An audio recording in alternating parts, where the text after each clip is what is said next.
शेखर मानी बियाह खातिर, लेकिन सुंदरी ओकरा के भी तो माने के चाही ना। हमरा नइखे लागत क्यों मानी। अगर मान भी गई तो माई शादी ना होके दी है। होके के ही चाही। हमार संकल्प के शक्ति बलवान बा, ओकरा आगे भगवान के खेल ना चली और हम चले भी ना दे। ये खेल में माँ के हारे के ही होखी, इहे विधि है।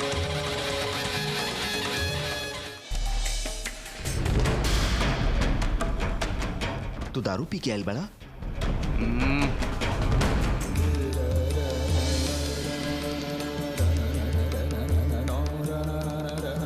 इक्के रास्ता बा जो एकरे पाप के पुण्य में बदल सकेला, और ऊ है दुर्गा आराधना।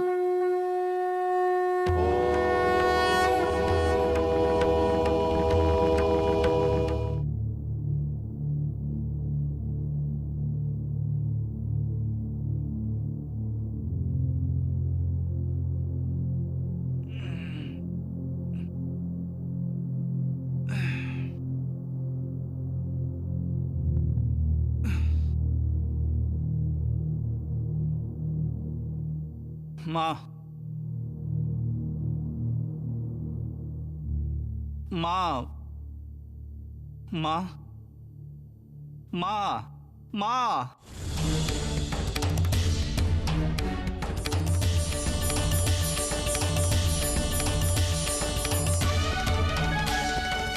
गलती हो गई दीदी। तहार खोपड़ी में दिमाग बागी गोबर पी के काहे घरे आइला? शर्म ना आयल? गलती हो गई बोलनी ना। जॉन करे के रहे सब करके आ गईला, अब गलती हो गई बोलत बड़ा। ई सब करके तू हमरा के संकट में डाल देला। बात मत करा जा। दीदी सुना ना, हमार बात सुना ना। कल का भइल तारा मालूम बा? का भइल रहे? तू हमार भाई हवे, बोले में शर्म आ रहल बा। पी के घरे कहे आइल बड़ा? तहार मुंह ना देखब हम।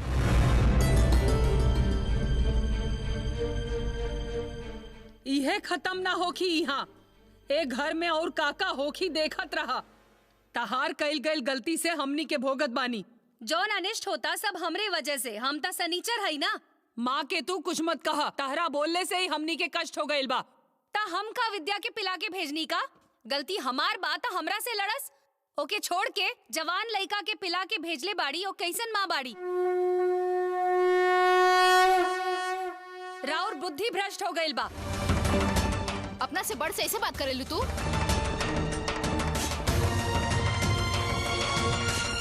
अब ऐसे गुस्सा होके कहाँ जाता रू तू? जैसन माँ ऐसन बेटी। ला गईल तहार सुपुत्र। अब इनकरा का खाए के चाहे पूछा। रात भर पी पी के पेट जल गईल होखी।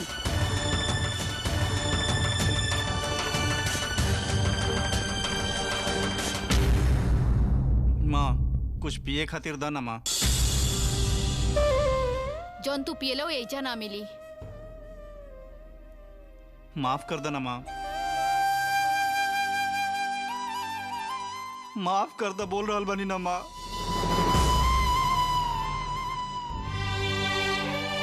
माफी मांगत बाड़ा। पिए समय अकल घास चरे गईल रहे का? कब से सिखला तू ई सब पिए के? काल देखली तोहरा के। एकरा पहले कब पियला? काका चोरैला? काका कैले बाड़ा? चुप रही दादी, रउआ कुछ मत बोली। कुछ भी मत बोला। तू तो हमार घर के राजकुमार हवा। हम इतना दूर खड़ा बानी तब्बो कितना खराब महकता। का पियले बाड़ा तू? थूकता नी तहर जन्म पे। श्री चक्र के पूजा करे वाला के घर में पैदा भइला, पी के आइला तू? का भइल बा तहरा? एक तरफ संसार में संकट, दूसर तरफ तू पियक्कड़। ओके देखा त माँ के कोसत रहेले। कैसन संतान पैदा भइल घर में। कहाँ से सीखला ये गंदा आदत? हमार पति एकरा के पिए के सिखैले।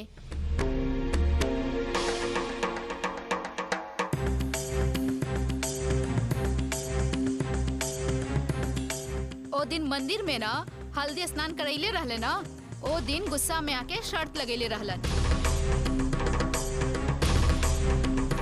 कि विद्या के जीवन खराब कैले बिना ना छोड़ी है। और फिर जीजाजी के ऊपर तो गुस्सा बढ़े ही, यही से वो गुस्सा की वजह से एकरा के पिला के अपन बदला ले ले।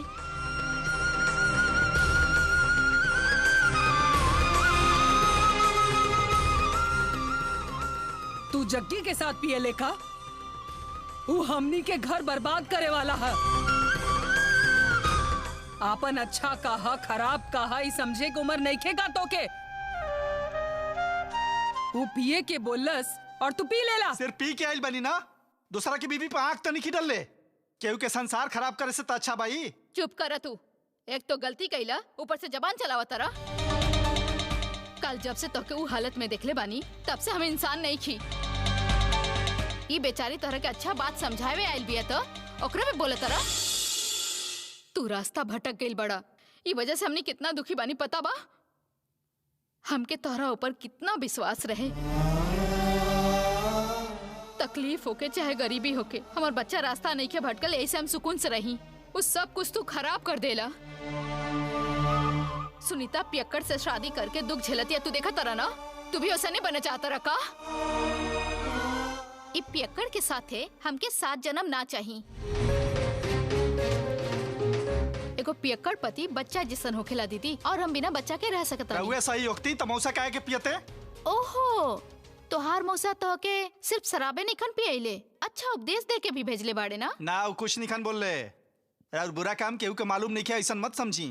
अपने ठीक बानी कि हमारा के चल बनी समझावे, पहले अपन जीवन ठीक कर ली फिर हमरा के कुछ कहब। चुप रह तू, अगर कुछ और बोला ना तो एगो थप्पड़ लगाई। हमरा के का समझेला तू? जौन समझत रही गलत रहे, लेकिन अब समझ गिल बनी। हमरा के समझावे के योग्यता नहीं रुआ में। रुआ से मौसे ठीक बने, जौन करे ले कहे ले। रुआ का करीला केहू के पते न चलेला, क्या कि रुआ सब अंदर रखीला ना। माँ, ई तोहार मौसी है, तोहार माँ जैसन बाड़ी, इनका बारे में ऐसा बोले की हिम्मत कैसे भई? घर खराब करे वाली खातिर हमारा के मार रहल बड़ू। तारा नहीं के पता ही कितना बड़ डाइन बड़ी। ई तार बहिन ना शत्रु है, तार बगल में रह के कैसा न्याय कर रहल बड़ी तारा नहीं के पता। हमरा बतावे में भी शर्म आ रहल बा। विद्या, हम चुपचाप सुनत तनी, एकर मतलब जौन मुंह में आई बक दे बका तू। हम तोहार ऐसन का बुरा कइले बानी, बोले ना? तो फिर हमनी के जमीन के कागज कहाँ बा? हमरा का पता? बिना राउर जानकारी के उ जमीन के कागज राउर पेटी में घुस गइल।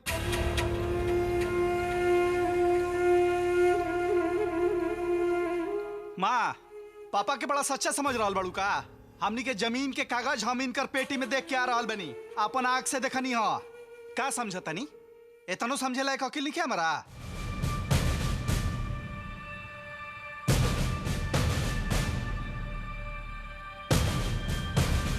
हमार पापा जमीन के कागज चुरा के राउर घर में काहे दी हैं? एमे उनकर का उद्देश्य बा? बोली, रउआ भी उ कागज कहाँ से आ गइल? दीदी, एकर बात पे यकीन मत करी। हमरा पास जमीन के कागज कहाँ से आई? दीदी रउआ हम कैसे काहे दिखतनी? ये सब झूठ बात है दीदी। तहार कसम खातनी माँ, उ कागज इनकर पेटी में बा।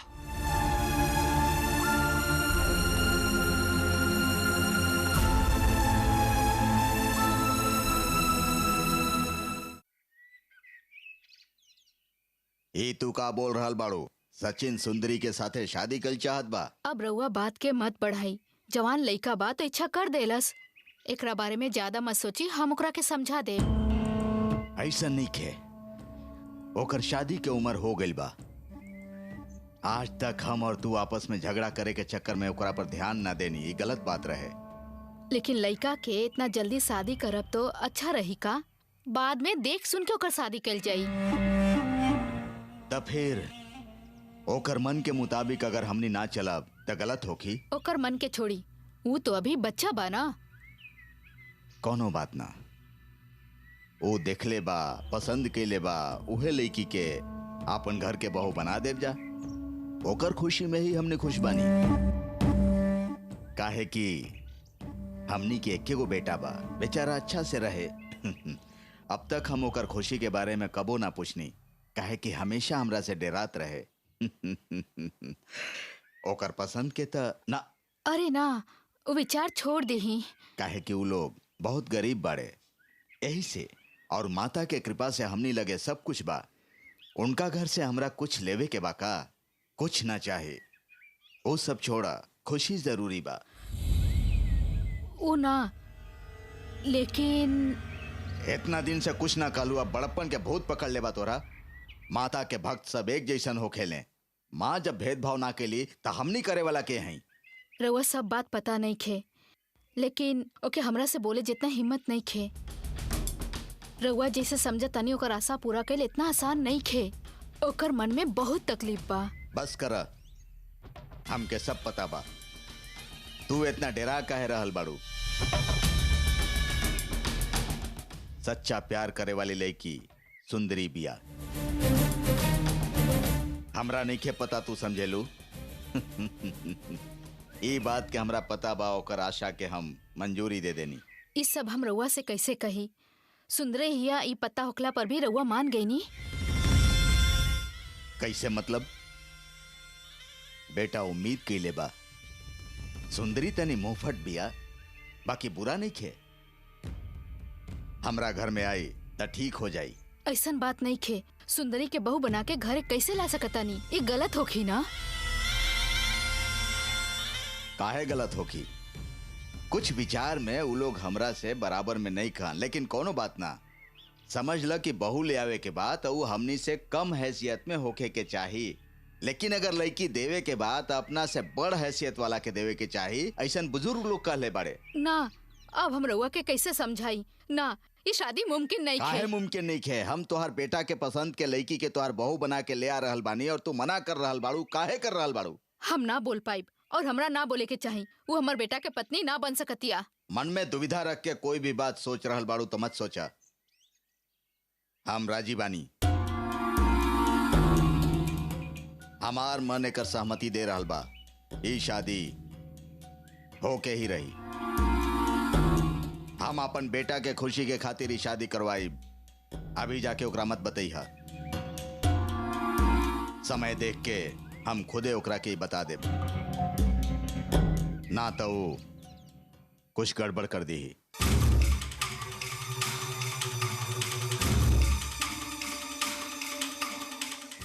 अरे शेखर, कहाँ बाड़ा? माँ ना हो कि हमरा से हाथ पैर सब तबीयत ठीक नहीं है का? शांत रह, शांत रह। अरे पानी लेके आवा। अरे पानी बाद में मंगाई हा।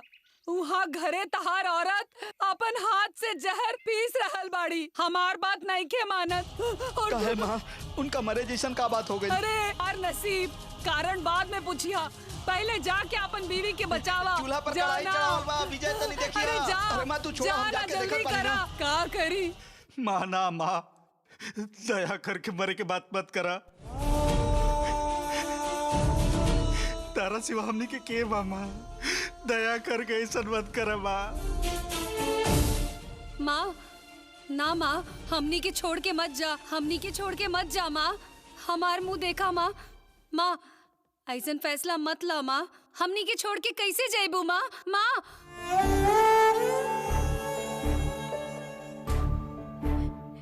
कहा दीदी, वो जौन बोले सोकर बात पे विश्वास करत रु तू? वो का सब देखलस और का समझलस? तू तो समझदार हो ना, एकरा के तहरा समझावे के चाही ना। हमहू कसम खा के बोलतानी, माँ की कसम, हमरा कुछो नहीं खे पता। ये जौन सब कुछ बोल रहल बाना, वैसन बुरा काम हम नहीं की कैले दीदी।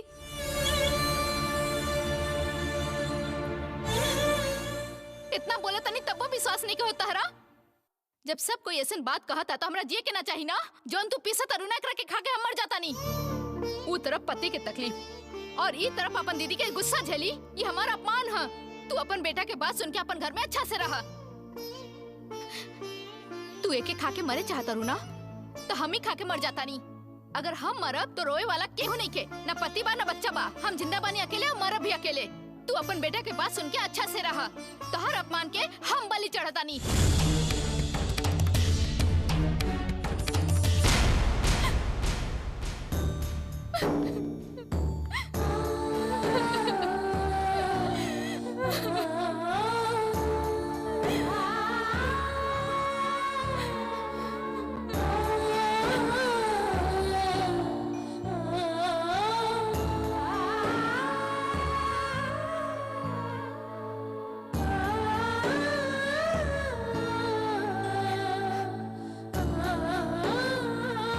दुर्गा सप्ताह करे खातिर मान जा, ना तो तहर घर में एक न एक झगड़ा होत रही।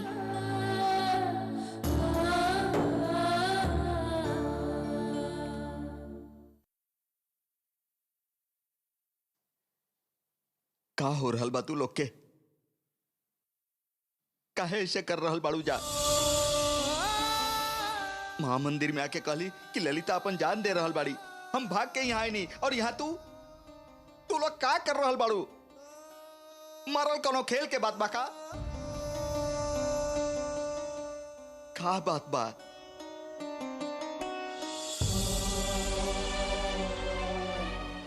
ललिता, हंसत खेलत घर में धतूर के बिया पी के मरे के बात कर रहल बाड़ू तू?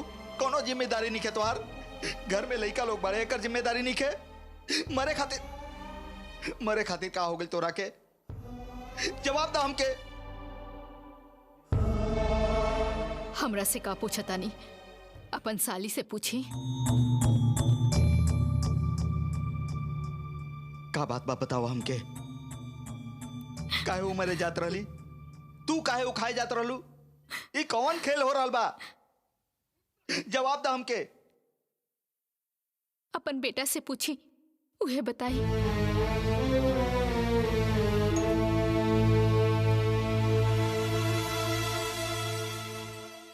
का अकेले के दोनों बहन मरे जात रहली? कुछ भी हो जाए, आज तक दोनों बहन में झगड़ा ना भइल।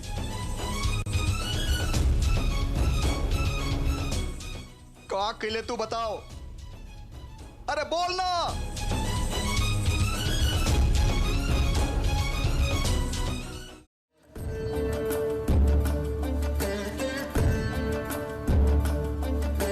हम माँ के सामने कसम खा के कहत बानी, मौसी के पेटी में हमनी के जमीन के कागज रहे, ई सांच बा। पिताजी ही जमीन के कागज मौसी के देले बने, और मौसी सबसे छुपा के रख ले बड़ी। एमे कोनो शक नहीं है।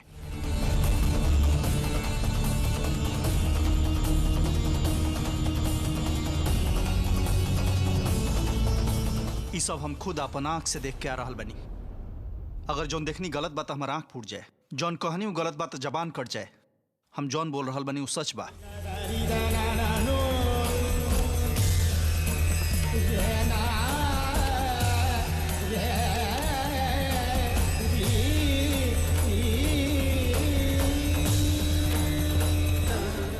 तू जौन बोलत रहा, अगर वो बात सच बा तो तलाशी लेला हमार घर के। सब लोग मिलके हमार पेटी के तलाशी ले ली ही।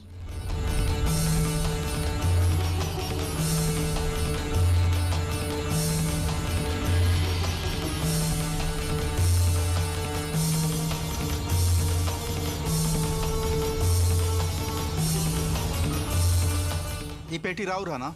एकरा में तो कुछ छल नहीं है। हाँ, ये हमरे पेटी है। एमे जौन सामान रखल बा उहो राउर बा? हाँ। पेटी खोल सकत बानी? अरे तू बात कल बंद करा, निकाला।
ये बात इतना दूर तक जाई, हम कबो सोचले ना रही।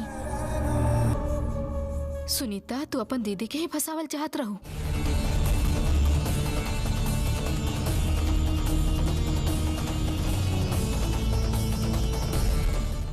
हमार घर के का हाल हो गईल बा? इतना कुछ हो रहल बा, विश्वास नहीं की कर सकत। तू नाराज मत हो खा, सब ठीक हो जाई। तार घर के सब लोग अच्छा बा, लेकिन ये कुछ और हो रहल बा। ऐसन नहीं खे जैसन विद्या बोललस, जमीन के कागज मौसी के पेटी में ही मिलल। सोचा एमे कितना बुरा हो सकत रहे। ऐसन सब बुरा सोचल गलत बना। ऐसा कुछ नहीं के होके वाला। उ तो हमरे पता बा, लेकिन वो समय सबके का लागल, पहले से ही केहू के मन ठीक नहीं खे। रोज कुछ नया होता तार घर में, तो मन कैसे ठीक रह सकत बा बतावा। यही से तो घर छोड़ के बाहर जाए तो सब समस्या हल हो जाए सोचले रही, लेकिन वो ना भइल हमरा से। घर में आवे वाला समस्या के तू ही कारण बड़ू मान लो। सबे हमरे के दोष देवेला। दादी गिरली तो हम जिम्मेदार, विद्या पी के आयल तो हम जिम्मेदार, मौसी के पेटी में कागज मिलल तब भी, माँ के जहर पिए के पीछे भी सबे हमरे के जिम्मेदार बोलत बा। ये कैसे हो सकत बा? मौसी के पेटी में तू जाके कागज रखैलू का? हम उन्हें की माना, दादी गलत बड़ी। दादी इहे बोलत रही कि हम दुर्गा सप्ताह नहीं करत, यही से घर में सब कष्ट आ रहल बा। हाँ, ये हो सकत बा। एक बार तू सप्ताह शुरू कर दा, पानी में उतरे में पहले डर लगेला, बाद में सब ठीक हो जाला। तू जान तड़ू, हम चप्पल रखे वक्त, धूल हटावे वक्त हमेशा माँ के जाप करत रहिला, तब हमरा लागेला कि हमरा कुछ न चाहिए। नींद ना आवे तब माँ के जाप करीला, तब हमरा कुछ न चाहिए। कब नींद आवे पते न चले, बुरा सपना भी ना आवेला। ओकरा खातिर हम उनका पूजा करे लागी का? जा, हमरा से ना होखी। तू जब मिलेला तब इहे सब कहानी लेके बैठ जाला। श्रीमती जी भी कहेली दुर्गा सप्ताह करा, घर के लोग खातिर अच्छा होखी, ना ता बुरा होखी बोलत रहेली। तू दोनों इक्के दल के बाड़ा। एकर मतलब श्रीमती जी से अभी भी मिले लुका? हाँ, कभी कभी मिलेली। जैसा नु कहत रही, अगर ई सब के कारण उहे बाड़ी तो हमरा के हरावे खातिर हमार परिवार के कष्ट देत बाड़ी। दूसरा के तकलीफ दे के अपना और करे वाला के माँ कहल जाला का?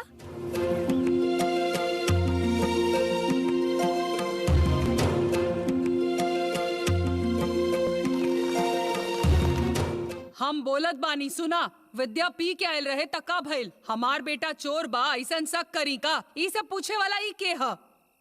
सब भ्रम बा। मतलब विद्या पी के आयल रहे झूठ बात बा? हम ही होकर मुंह सूंघले रही। हमरो मालूम नहीं खे पड़त।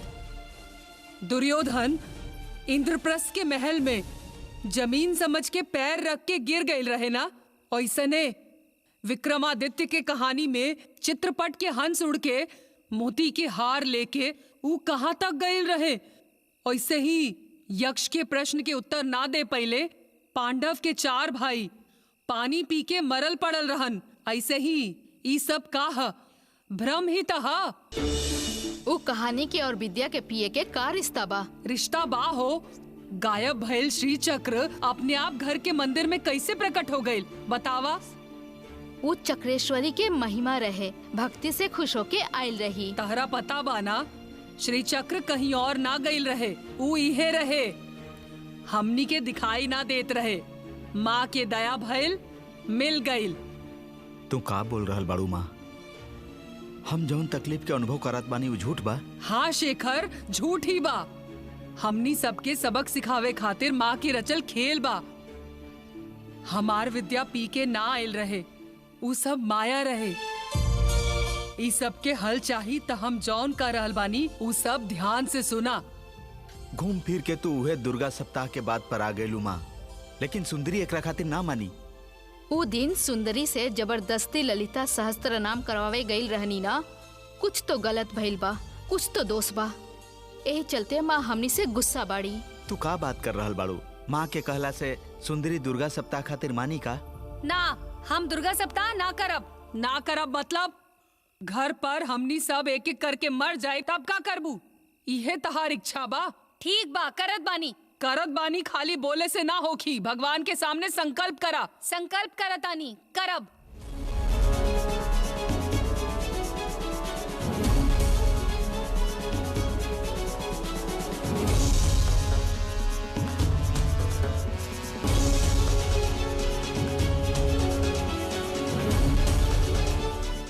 हम दुर्गा सप्ताह करब। उहे 3 दिन के अंदर हम जॉन बोलब वो होखे के चाही। पहला झाड़ू मारे के काम से मुक्ति पाके हिसाब किताब के काम मिले के चाहिए। दूसर, हमार पापा इतना साल मेहनत कैलन, उनका के एक काम से मुक्ति दिला के उनका नीचे 4 आदमी काम करे ऐसन करी। विद्या के आपन कंपनी होके के चाहिए। इतना काम खातिर हम दे रहल बानी केवल 3 दिन के मोहलत। ये 3 दिन में तीनों मांग पूरा कईनी त हम दादी खातिर दुर्गा सप्ताह करब।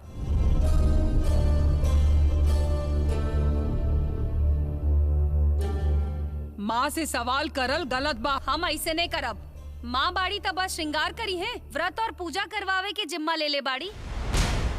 इतना तो काम कर ही दी है। एकर मतलब तू व्रत? हाँ बोलनी ना, ये तीनों मांग पूरा करे दी फिर करत बानी व्रत। तू ओकर बाद भी व्रत करबू, एकर विश्वास हमरा नहीं खे। काम भइला के बाद अगर हम व्रत ना कईनी त रउआ बानी ना, हमार जान खा के भी करवाई। पूजा के बाद वर दी है, ये हम कैसे विश्वास करी?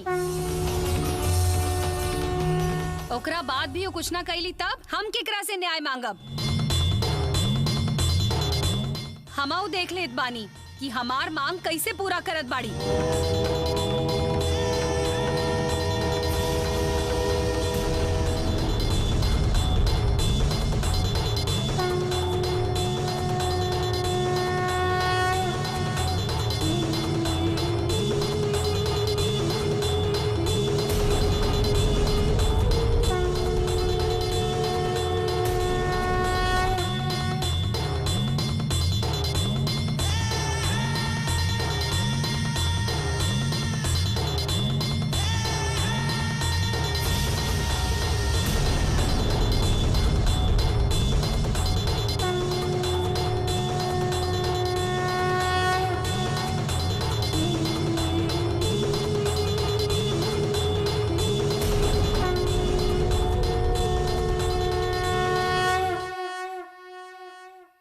काली माँ, दुर्गा माँ, हे माँ चामुंडेश्वरी, दुर्गा कतिल परमेश्वरी, ई चप्पल वाला लोग के भला करी माँ, उनकर कष्ट के दूर करी माता।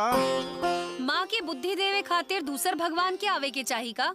उनकर दिमाग ठीक नहीं खे, वो काफी नहीं की कि सबके बुला रहल बाड़ा। तू ऐसे ही कुछ मत बोल दो, माँ के कान में पड़ जाई तो चप्पल के रखवाली के काम भी ना रही। सचिन भी कहले बने चप्पल के रखवाली खातिर टेंडर बुलावे वाला बा लोग, ओकरा बाद कटोरा लेवे पड़ी। जिंदगी भर चप्पल रखवाली करे के सोच ले ले बाड़ा का? हमार हाथ में का बा, सब उनके मन से होखेला। चप्पल कहिए तो चप्पल, ना तो दरवाजा, उहो ना तो कटोरा। मने तहार जीवन में आपन कुछ नहीं खे का? जीवन के हर कदम के उहे निर्धारित करेली। तहरा कहियो अक्ल ना आई। बस हो गई, जितना बा काफी बा। एगो बात कही, बुद्धि ज्यादा होखेला ना, समस्या भी ज्यादा होला। जितना सादा होके जीवन उतने सुंदर होला।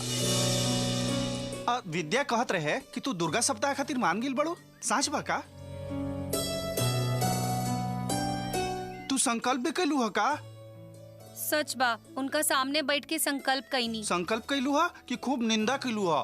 संकल्प कईनी है, 3 गो शर्त भी रखनी है। कैसन शर्त? पहला, हमरा झाड़ू मारे के काम से मुक्ति मिलके लिखा पढ़ी के काम मिले के चाहिए। दूसरा, विद्या के खुद की कंपनी होवे के चाहिए। और तीसरा, पापा के नीचे 4 लोग काम करत होखस। इतने ना, माँ चुटकी बजा के सब पूरा कर दी हैं। माँ के ताकत के का समझ ले बड़ू तू? हाँ तब का, उनका के हम बस 3 दिन देले बानी, इतने में ही सब होके के चाहिए। 3 दिन में? मुंह काहे खुला रह गइल? पूरा ब्रह्मांड के सृष्टि करे वाली खातिर 3 गो मांग पूरा कइल कठिन बा का? इहो ठीक बा, उनका ला बड़ बात नहीं के, वो जरूर पूरा करी है। तू आज से ही पूजा करे शुरू कर दो। अरे ना ना, पहले हमार तीनों मांग पूरा करके दा, ओकरा बाद हम व्रत करब। तू ऐसा काहे कह देलू? ऐसे कहल गलत बात है ना। हमरा हाथ से पूजा करवावे के जिद बा उनका, ता हमार मांग पूरा करे के शक्ति रहे के चाहिए। अगर हमार मांग पूरा नहीं कर सकत त जाके तपस्या करस, शक्ति लेके आवस। हमार मांग पूरा करे दा, ओकरा बाद हम उनकर पूजा करब।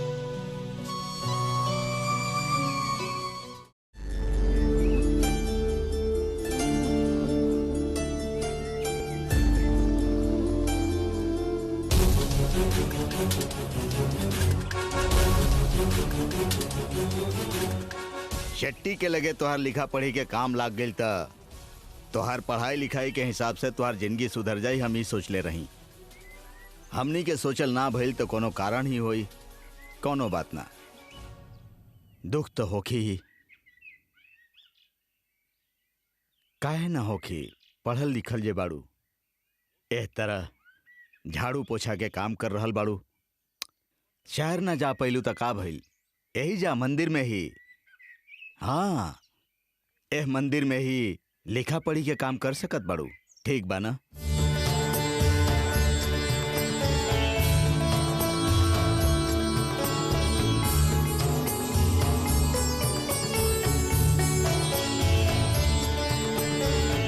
एहुए मंदिर में ही अपन माँ पिताजी के साथे रह। ठीक बा परमानंद, एने आवा। सुंदरी आज से हमार मंदिर के ऑफिस में लिखा पढ़ी के काम करी। झाड़ू पोछा करे खातिर केहू और के रखला। ठीक बा। हाँ, आज से अकाउंटेंट के तनख्वाह इनका मिली। हाँ ठीक बा। अच्छा सुंदरी, आज से ही तू लिखा पढ़ी के काम शुरू कर दा, समझ गेलू?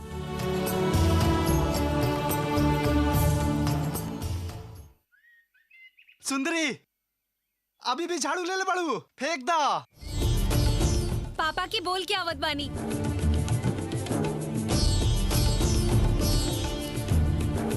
माँ, माँ, का हो गईल बड़ा खुश बाड़ू? दादी, हमरा काम मिल गई दादी। ऊ त मिलते रहेला, तू त जाते रहेलू।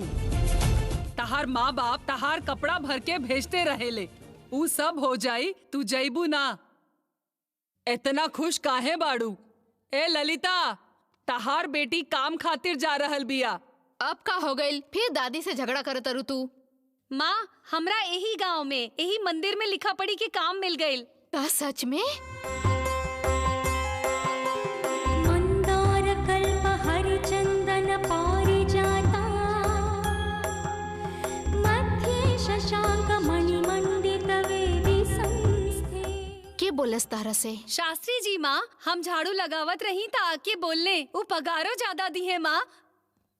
हमके खुशी भइल, यही से लगता माँ तारा के गांव से बाहर जाए से रोकत रही।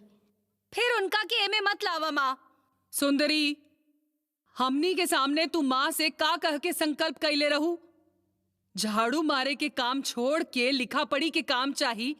माँ तहार पहला मांग के पूरा कर देले बाड़ी, 2 गो और बाचल बा, उहो होखी। लीलावचांसि तव देवीर्गादिवेदाः सृष्ट्यादिकर्मरचनं भवदीयचेष्टा त्वत्तेजसा जगदिदं प्रतिभाति नित्यम् भिक्षां प्रदेहि गिरिजे क्षुदिताय मह्यम्।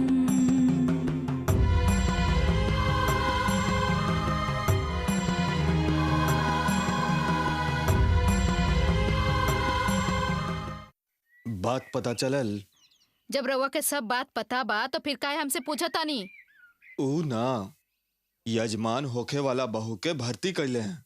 अब से झाड़ू पकड़े वाला ओकर हाथ कलम पकड़ी। ई बात से रउआ के कुछ तकलीफ बा का? सुंदरी के बात आवते रहुआ गुस्सा हो जाइला। ऐसन कोनो बात नहीं खे। फिर भी सुंदरी के कुछ तो रहस्य बा। ऊ कहा हमरा नहीं खे मालूम। ठीक बा, ई शादी के राउर सहमति बा का? हमार सहमति के बारे में रउआ जानल जरूरी नहीं खे। राउर बेटा के शादी राउर घर के बात बा, हमरा ना बोले के चाही। लेकिन ई शादी हमरा नहीं लागत कि शास्त्री जी के उद्देश्य खाली बहू लाए के बा। ई बात के पीछे कुछ बा। ई शादी से रउआ ऐसा नहीं लागत का? रउआ एजा जौन पूछी आइल बनी ना, सीधा सीधा पूछी, घुमा फिरा के बात मत करी। ऐसा ना, सुंदरी के जौन रहस्य बा हम ऊ बात रउआ से जाने के चाहतनी। ऊ का बा हमरा के बताइब का? राउर सोच एकदम गलत बा। सब लड़की के तरह सुंदरी भी बिया, ओकरा में ऐसन कौन सा रहस्य छुपल बा? हमरा कुछ विद्या मालूम बा, ई बात तो रउआ जानते बानी। ओकर हिसाब से रउआ अपन मन में कोनो रहस्य छिपा के रख ले बानी। इस सब बारे में हमरा नहीं खे मालूम। दया करके रउआ यहाँ से जाइब का? महाभारत के अंत में युद्ध भूमि में कुंती कर्ण के लाश के ढूंढ के रोवत रही। धर्मराज के यह बात के पता चलल कि कर्ण हमार भाई है। ऐसे में कुंती बात छुपा के हमनिये से अपन भाई के मरवा देली। ई जानत रही कुंती, सत्य के छिपा के कुंती अपन भाई से ही भाई के हत्या करवा देली। यह बात जानकर धर्मराज के गुस्सा आइला और आगे से औरत के पेट में कोनो रहस्य ना रही, वही दिन श्राप दिलन। एह से ओह दिन से लेकर आज तक औरत के मन में कोनो रहस्य ना छुपेला। रउआ कहे अनुसार वो श्राप तो हमरा भी लागल बा ना, फिर हम कोनो रहस्य छुपा कैसे सकतानी? लेकिन सहज रूप से बोले वाला रहस्य के रउआ छुपा रहल होखी त हमरा लागत बा कि ई बात बहुत बड़ बा। रउआ हाथ के गांठ खोल के पैर में बांधतानी और पैर से खोल के हाथ में बांधतानी। देखी, रउआ बार बार ऐसा सब बात करके हमरा के परेशान करत रहब तो हमरा अपन पति से कहे के पड़ी। जरूर बोली। सुंदरी के बारे में एगो रहस्य रउआ पता बा? ओकरा के रउआ अपन शास्त्री जी के बिना बतैले अपन मन में रख ले बानी। ई बात पता चली तब आराम से सोच ली, फिर बताइब। हम दोबारा आ जाइब।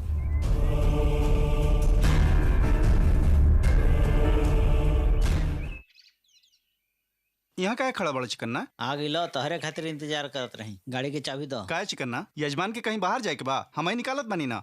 शास्त्री जी तहरा के ना बतैला हमें का? काहे चिकन्ना? हम का गलती कईनी? उनकरे से जाके पूछ ला। परसों पी के आइल रही, ऐसे गुस्सा बने का? हो भी सकता।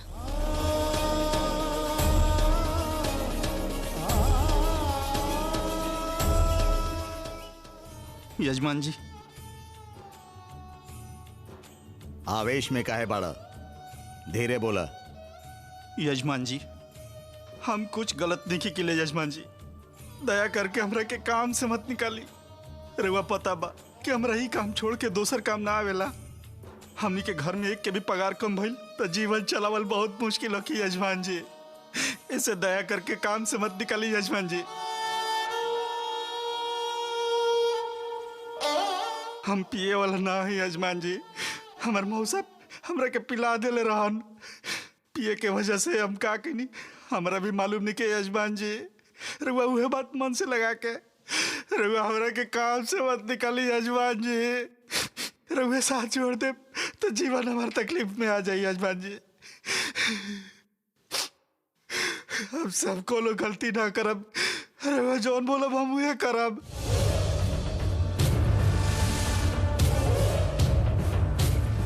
अब और कितना दिन ड्राइवर बन के रहबा?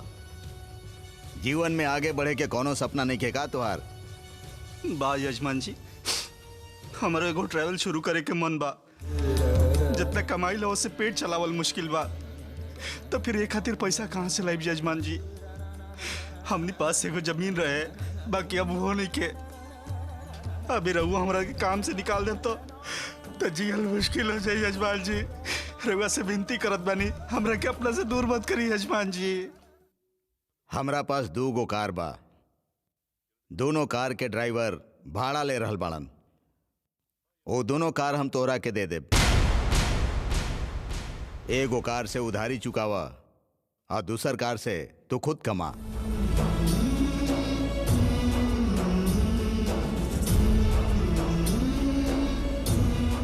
करबा का भाई?